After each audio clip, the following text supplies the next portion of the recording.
Body dysmorphic disorder, as I said, it is a category C, cluster C personality disorder.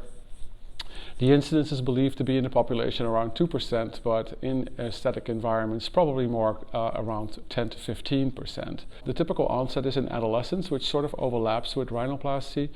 So the cases that we are likely to see are more the milder cases, people that are intelligent. They can manipulate the questionnaires that we give them, the generic questionnaires, so it can be quite difficult to actually see them before surgery. We know that about 80% of surgeons say that in hindsight they've operated on people with body dysmorphic disorder, so which accentuates how hard it can be to diagnose them in time. I think that number is probably more like 100%, but 80% of the surgeons are aware of it. The things that you should look for are people that walk into your office that are concerned with a relatively minor aesthetic issue. The second issue that you should look for is that people that have a minor aesthetic concern but attribute a whole lot of emotional value to it. So when you have difficulty empathizing with them, with the emotion that they attribute to that relatively minor physical defect, that is suspect for body dysmorphic disorder. Standard of care is SSRIs, so antidepressants.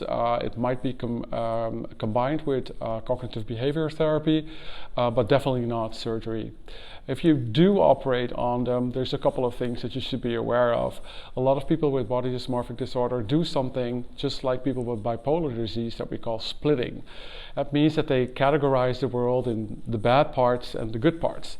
And they do that internally towards themselves, and surgery can actually trigger them from moving from a positive self-image to a negative self-image, which can lead to self-damage.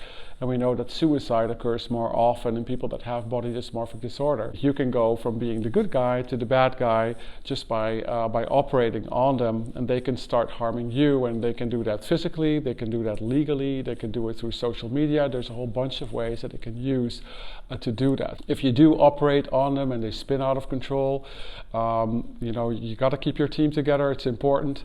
Keep communicating with them. Don't ignore them.